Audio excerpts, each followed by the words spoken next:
Good afternoon, everybody, and welcome to today's Better Managers Briefing, brought to you every Friday. I'm Anne Franca. I'm the Chief Executive of the Chartered Management Institute, and we use this time to explore the hot topics in management and leadership of the day. Today, I'm delighted to welcome as my guest Elysia McCaffrey, who is the Interim Director of the Government Equalities Office. Welcome, Elysia. Thank you, Anne. So obviously, there is a lot going on in the world and a lot going on when it comes to diversity and inclusion. And of course, much of the world is working remotely. And so are there methods that you could recommend to employers to ensure that we hear everybody's voice when it comes to remote working? Yes, and firstly, thanks so much for having me at this session, Anne. I really love these sessions, so it's really great to be part of one. I think probably the most important thing we can do is just start by acknowledging that we're in a different reality right now. So we haven't just kind of gone, right, everyone go home and work. What we've said is everyone go home and work during a global pandemic. And what we need to recognise is that people are scared.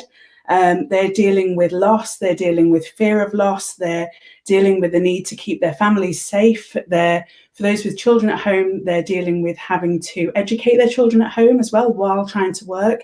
So all of this is trying to set a new normal in the midst of a global pandemic. So I think probably the most important thing we can do is just acknowledge that, and that change at any time is painful, but more so against this backdrop, it's massive. So as employers, we really just must do more than usual. There are, however, huge benefits and potential, particularly for gender equality in the way that we're working now, and we should really seek to preserve those. So I think some of the practical actions are make sure that people have the right kit to work at home, make sure that reasonable adjustments are in place for people so it's as easy to work as it would be in the office, and really think creatively about how people need to manage their family situations now. You know, we need to move to a culture where it's fine if someone's kid pops in and asks for the password for the iPad, or it's fine if someone's dog is barking. It doesn't mean they're not professional, and we need to think about that and think about the kind of hours that people might need to flex to work. One of the examples I'd give from what we've been doing in the Government Equalities Office is on a weekly basis, what we'd usually do on a Wednesday is everybody gathers round and they listen to me cascading messages from our minister or setting direction or whatever people need to know. And what we've done through the lockdown is I've started recording a weekly message, which I then send out so people can read that at any time, so watch that at any time. So it doesn't matter what they've got going on during the day, they can get to that when they get to it. So there's some good practical things there.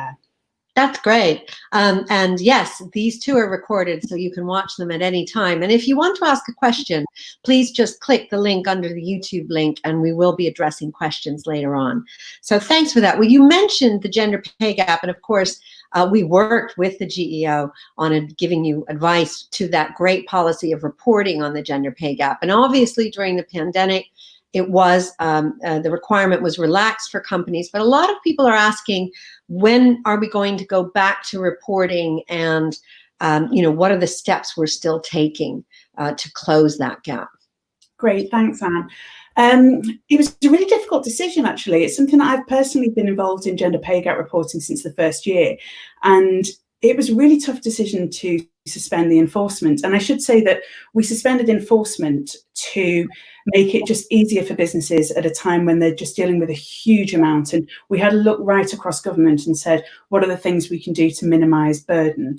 And we thought that actually, if we just give a little bit more flexibility this year, that will be better and more helpful. I'm really delighted, actually, that over half, or around half of employers still did report. Employers are still reporting. If you thought that we'd remove the ability to report, we haven't. You can still do that, so please do.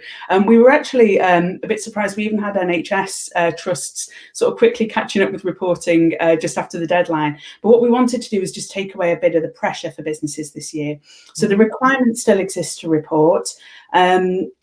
And we've got to keep this going, because the national conversation since gender pay gap reporting came in was mind-blowing. It's really put gender equality in the workplace at the heart of what we do and how we think, and we've got to keep that up. And I think that what we want to do is continue to really focus on We know the gender pay gap exists. We know that employers have these challenges, but what can we do about it? What are the practical things? And actually, I think that with home working being how it is for many people, especially for those who work in offices, there's some real opportunities here that we should grab by both hands. Absolutely. I think you're very right. And we're going to come back to some of those opportunities. But there's another conversation that has been very front and center with people in the past several weeks. And that, of course, is the conversation around ethnicity in light of the many Black Lives Matter protests. And what are some of the steps employers can do to do a better job of inclusivity when it comes to ethnicity and representation? Thanks. I think I probably want to start by saying how angry I feel about racial injustice. And I know so many people have spoken up and expressed the same anger. And this is a watershed moment for change, I think. You know, this is the time to really harness our heightened awareness of racism, harness our intolerance of this injustice, and just make the world better. And we should look for all the opportunities around that. I think in practical terms, what we need to do is talk about race more. We need to be open in our conversations, and we all have a big responsibility to educate ourselves. You know, we should be reading everything we can. We should be talking to people as much as we possibly can, and just really helping to drive a step change. I think within the workplace, we can all take a responsibility for just actively sponsoring BAME people. We can all do that. And then somebody mentioned something the other day, which I thought, oh, that's a really good idea. And as a practical step, which is when you're offering work experience in your workplace, look at you know, children from Black and minority ethnic backgrounds and create opportunities in a way that you perhaps haven't done before. I think that's a really practical thing. I think as well, you know, as leaders, we need to set a very clear expectation about what we want in our workplace, what we want our culture to be. And you can't say that enough. You can't be clear enough about that. You've got to keep repeating it. I think as leaders as well, we need to be honest about our mistakes and say what we don't know. And something that I'm hearing a lot at the moment, is something that I really want to make sure we advocate at work, is that not being racist isn't enough. You have to be anti-racist. You have to take really practical steps, and you need to look inside your workforce and work out what those things are that are relevant there and what staff really need.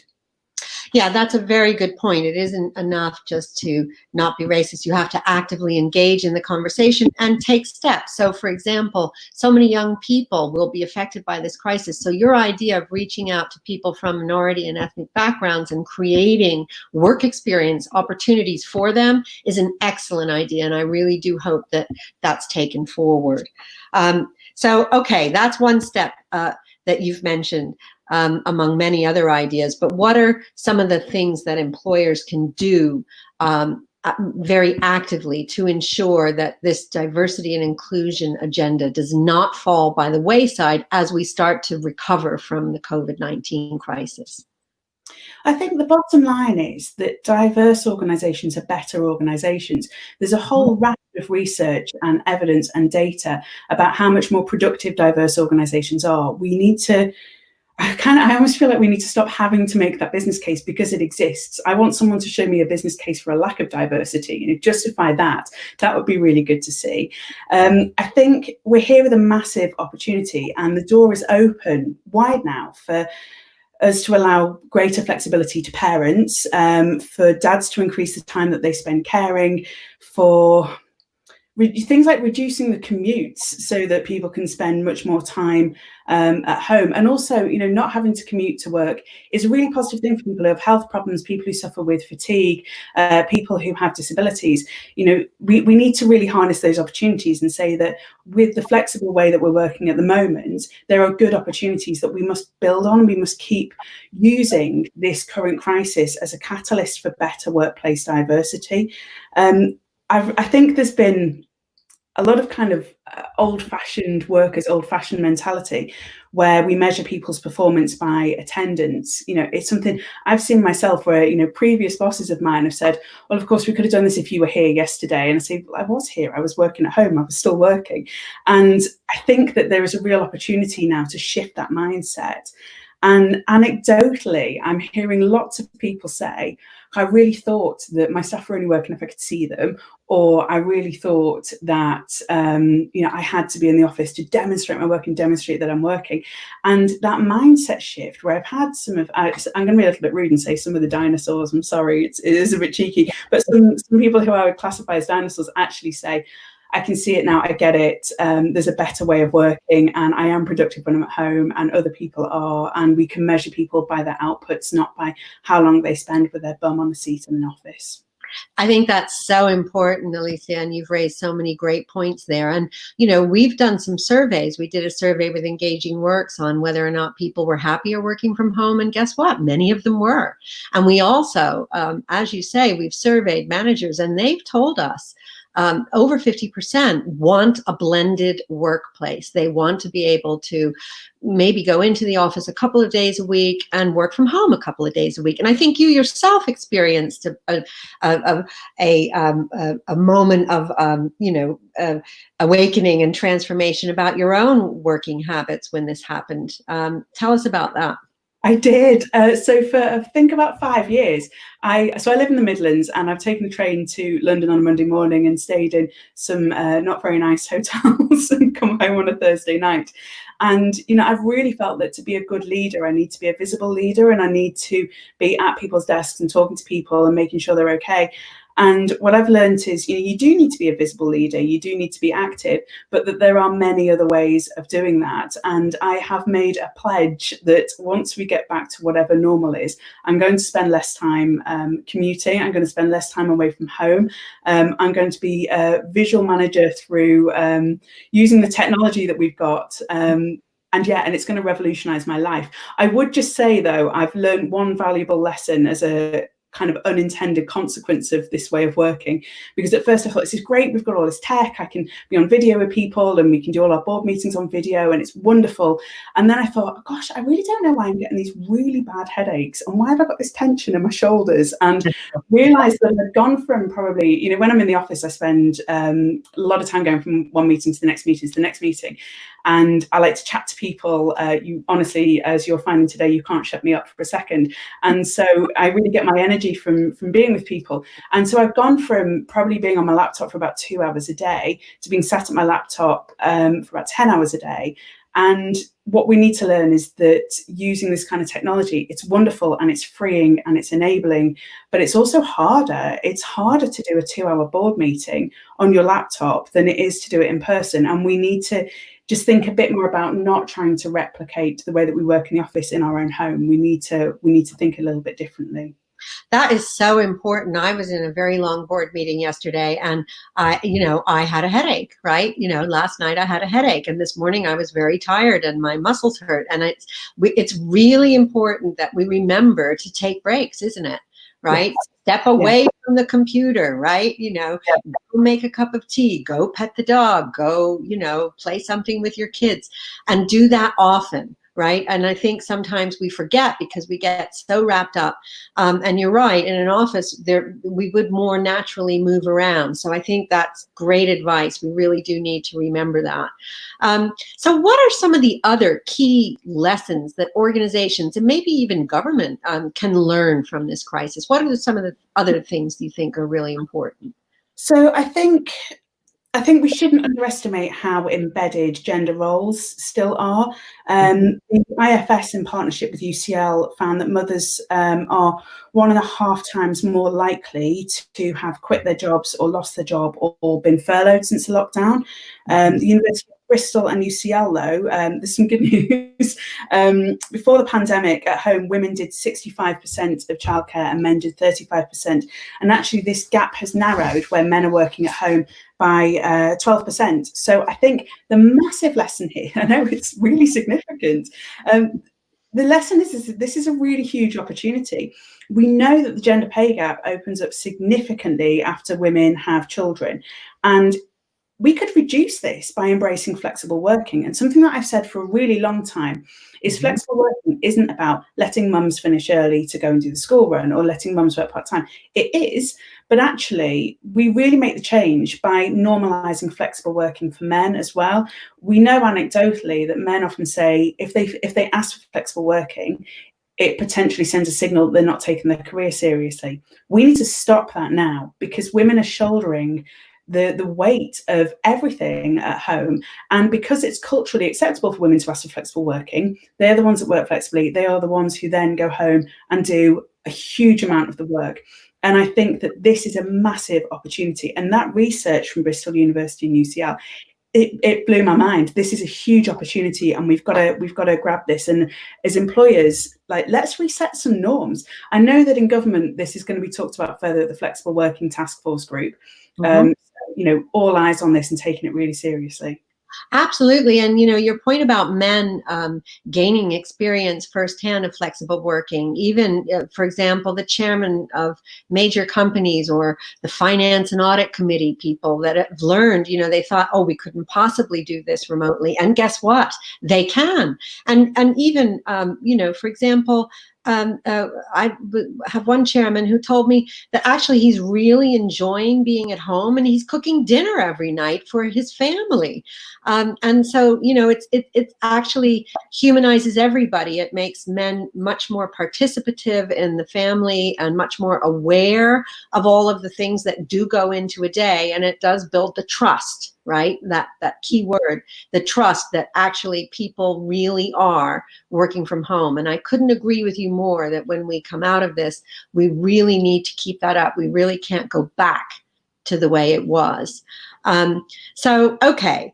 What are some of the top 3 things in your view that managers can do to make sure they are actively promoting diversity and inclusion in their workplaces? What's your advice?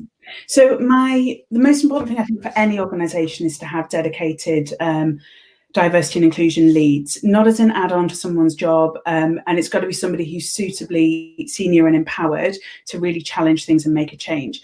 I think for managers at the moment, you've just got to talk to your teams even more than usual and really make an effort to understand people's personal circumstances. You can't make assumptions. When you can't see people around the office, you don't know if someone's okay. I've spent a bit of time, hopefully not in too nosy and prying away. Some of my team are watching this today and they'll let me know if I've overstepped any boundaries. But just trying to understand, what are people's situations at home? Because if you've got children in the house, it's particularly challenging at the moment, and you want to keep your kids entertained and you want them to be happy and you want them to be well. Also, there's people who are living by themselves who, especially during the really firm period of lockdown, quite lonely and just you've got to check in with them just a bit more and give them a chance to talk and make that time, because loneliness is a really, really serious problem. I know as well, I'm sure I'm not divulging too much, we've had a few people who have discovered through the lockdown period that they perhaps don't like their flatmates as much as they thought they did, and have felt a bit uncomfortable and frustrated at home, or have been sort of sat on their bed with a laptop on the knee, feeling they can't leave the room. The most important thing at the moment is just really understanding what are the issues that are affecting your staff as individual members, making that time for them, and also just being a bit honest and being vulnerable and sharing the challenges that you've got yourself, because that makes you more accessible for people to talk to.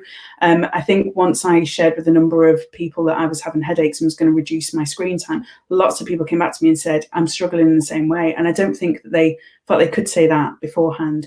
So as managers at the moment, the most important thing we can do is talk to our staff, understand what they're going through, and make all of the adjustments that we can. And that's a really important point. And, I was talking to the CEO of a bank about this very topic, and I was asking him, how are you going to transition people back to work? And he told me that he was going to bring back some of the people that you mentioned, maybe people that were in difficult home situations because they didn't have the space, or they had a difficult situation with a partner or a housemate, or they were living alone. And then he stopped himself, and I pointed out to him, I said, did you know about those circumstances before this crisis? And he said, no, I had no idea. And the great thing is now I do, because I'm asking about my people and I understand their circumstances. So I think that is absolutely great advice. Well, thank you for all of these comments. I am now going to throw it open to questions. So remember, you can ask a question. Just click the YouTube link to submit your question. And my first question here is from Emma. And Emma says, do you have any tips for maintaining a sense of community for teams when staff are working in very different environments, and greater flexibility means teams aren't always online during normal office hours? That's a really great question. Thank you, Emma. Yeah, it's tricky because we lose so much, don't we, when we can't just have a chat across our desks, and we don't have a chat at the tea point, and we lose a lot of that communication. The most useful thing that I found, and I hadn't really embraced this as fully as I should have done before, is using WhatsApp. We've set up lots of team group chats, and they're not for serious chat particularly. They're just, checking in, how are people going, how are people getting on, anything on people's minds. And, someone will see something in the news and they'll share a link, and, that's created that sense of community that we've lost by not being in the office. We've also looked at how you can have just drop-in sessions. So I do a weekly drop-in session where any of my team can just join a link, have a chat with me about anything that's on their mind. We've been doing sort of team tea sessions where everyone gets a cup of tea and a piece of cake or a piece of fruit if they're being better than I've been throughout this lockdown period. And they just sit and have a chat. And I think carving out that time is not lost time. It's really, really important. But I think the big change for me has been the use of WhatsApp, because it means then when people are working different hours, they can kind of catch up on it and they can chip in anywhere they like, and keeping that lack of formality has been really useful. So that's a great tip. Start a WhatsApp group. So another question here from Gemma. You mentioned that we need to acknowledge a different reality, but do you have any tips on how I can professionally discuss with my manager how I feel he is not taking this approach and seems to be managing the department like everything is normal? Oh, Gemma, I feel your pain. Goodness, that's a really tricky one. Because the stories that I've shared and the stories I've heard about people having light bulb moments where they go, we can do this. I think your manager really needs to look at, I wonder how your manager is working at home and what he sees as a normal way of working. I wonder if perhaps it's worth you sharing some stories with him about, the effect of sitting up at the computer for a much longer period of time. And, there's a huge amount of reading out there about people's well-being. If people have their well-being looked after and they're happy, they're much more productive. I mean, I don't know how accessible he is to you. I mean, you can send him to me. I'll have a word. Hey, why don't we send this manager the recording of this webcast and tell him to take a look? This is some great advice from the director of the Government Equalities Office on that he should maybe take a look at. That's what I would do, Gemma, because Gemma's name. because clearly, he does need some advice. So that's what I would do, is send him a link to this webinar and maybe some of our other resources. So our next question is from Irvina. Do you think there will be more work opportunities for those with disabilities? Yes. There must be. That must be another positive outcome from this way of working. I think, regardless, there's so much great software now. There's so much great IT kit. Work is accessible for so many people. But one of the challenges for a lot of people who have a disability is things like the commute. Getting into and around London is very difficult for lots of people. It's also incredibly stressful, especially during a pandemic. I recognise the world doesn't operate around London, but that's my own experience is that commute. And I think that if we can really normalise home working and kind of hybrid working where the need to go into the office is reduced, that's got to create more opportunities for those with disabilities. And I think that we should be really actively looking for those. Mm-hmm. That's a great point. Thank you. And I think you're absolutely right. So the next question is from Narinder. Great points on the benefits of diverse management teams. What are the best examples that you've seen? The best examples I've seen, gosh, I've really loved some of the news coverage recently about how well women leaders are doing in countries' responses to global pandemics. I mean, that's got to be the kind of uber examples, isn't it, of really good outcomes for diverse management teams. I think, there was some research that we were involved in with the Behavioural Insights team where we looked at whether having sort of gender balanced boards makes a difference for recruitment. And we found that it doesn't actually make a significant difference. And I think when we're thinking about diverse management teams, you've got to think about ethnicity, you've got to think about disability, you've got to think about gender. You've also got to think about diversity of background. You've got to think about, people who had different educational routes, people who've worked in different kinds of jobs, people who've had different life experiences. We've done some work recently funding lots of returner programs, so programs for people, men and women, but it is predominantly women who've taken time out for caring responsibilities and want to come back to work. We've recruited returners into the Government Equalities Office, and I've seen them in many other organisations, and the diversity of experience that they have is just wonderful. Everybody should do this. Those of you with kids will know that you don't stop developing your skills. In fact, quite the opposite. When you're at home looking after a family, I'm sure your negotiation skills and all sorts of other things improve. And the best examples that I've seen in management teams is where that kind of thing is promoted and actively looked for. And when you think about diversity as much, much more broad than your gender or the colour of your skin. Yes, you're so right. And I think a shout out to, I think Jacinda Ardern in New Zealand are having a moment, aren't they? Right, because she's been very celebrated. And McKinsey did do a study that shows that actually, you mentioned, the female-led countries are doing very well. That's come up before. There is a study by McKinsey that says in many ways, women can be very good leaders in a crisis because they are both decisive and empathetic. And those are two attributes for all leaders that help in a crisis. So here's a question from Ed. Great work on gender. How do you think the crisis will affect the equality of opportunity in the UK from a BAME and LGBT point of view? That's a really good question. And actually, I think that the crisis from the pandemic and also the current conversations that are happening around racism are really heightening awareness. It's something that I'm seeing in my own workplace and something that we're all seeing in the news. And also I've been contacted by a number of managers who said, what resources have you got? How can we deal with this? And I think we always knew that discrimination existed. What we're able to do now, we just seem to have this better platform for having these conversations. And I think, we need to be actively creating opportunities for everybody. And a lot of that starts from having the right culture in your workplace and having the right leadership in your workplace. I think as well, you've got to have diversity in your senior team, because everybody needs to be able to look up to the senior team and say, I can see myself there, I can see a role for myself there. And I think that we are not as progressed as we need to be with that. We're definitely progressing well on gender. If you look at FTSE 350 companies, they're heading towards, we had a target for 33% women on boards by the end of this year. We're well on track for that. What we need to do is really refocus to make sure we're creating those same opportunities for everybody. Mm-hmm. And, you mentioned a couple of things earlier that I think are very important, which Ed hopefully will help as well. One is having the conversation, right? So talking about race, we did some work called Delivering Diversity that we recently reshared. And you mentioned it, Elysia, we do need to have these conversations. And the fact that managers and leaders are talking more with people and trying to understand how they feel and understand their circumstances, this should help diversity in all its forms become higher up on the agenda, because empathy and listening and inclusivity are higher up on the agenda.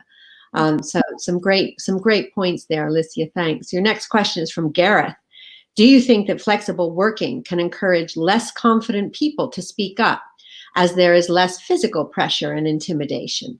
Yes, I really do. I really do. And Anne, when we spoke the other day, we talked about it being a really great leveler, didn't we? Because you're all in the same size box on the screen. There's no one kind of angling to sit by the boss. There's no, you can mute people. It's great. I don't think that's often. But yeah, I really do. And I found that with my colleagues, people are speaking up because they can use the chat function.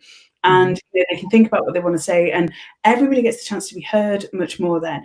But also, and this has been the biggest change for me, for someone who's based outside of London, and I'm sure you've all been there. Have you all been that one person who's dialed into a meeting when everyone else is in the room, and they kind of forget that you're there, so they dial you in 10 minutes late, and you've been sat on hold listening to really dodgy music for 10 minutes, and then you don't quite know, because you can't read people's cues, you don't know when to come in, and people table papers and you don't have the papers, and you can maybe contribute at best with about 40% of the meeting, or engage with about 40% of the meeting. And this is such a great leveler. Everyone accesses it in the same way. And what I really want to do when we, get back to whatever normal is still run our main board meetings. I just say, everyone just go home. We're going to do this, because I'm hearing from people in meetings who, you're right. They probably didn't have the confidence, they maybe felt a bit intimidated, and they don't now, because we're all in a box in the same size, and it's very easy then to listen to everybody, not just whoever's got the loudest voice, which sometimes is me. That is, well, no, I'm sure not. But that is absolutely an excellent point. And, they can use the chat function, as you say, as well. So last question here from Jackie. What should businesses be doing right now and in the coming months to really take on board the lessons of the last fortnight to ensure racial biases finally become a thing of the past? Take a stand now. Be vocal. I talked before about, we've got to talk about these issues. We've got to educate ourselves. We've got to pledge to make things different. Every single employer just needs to use this lesson. We need to harness this heightened awareness. We just need to do better. And I think that taking a stand, every single person needs to take a stand. And, I'll be encouraging my colleagues to do the same right across government. We all need to do that. I think that is great advice. And when you hear or see everyday racism, call it out, right? It's right. We do need to put a stop to these behaviors, and we need to make people aware of their behaviors. Maybe they're doing it unconsciously, but that's part of taking a stand. Well, Elysia, you've been wonderful. You've been a really dynamic and forthcoming guest, and I think everybody's really appreciated all that you've had to say, and I think that they're delighted that you're leading the government equalities work, because you're such a great role model on that. Thank you so much for joining us, and thanks everybody for listening, and I'll see you this time next week. Take care.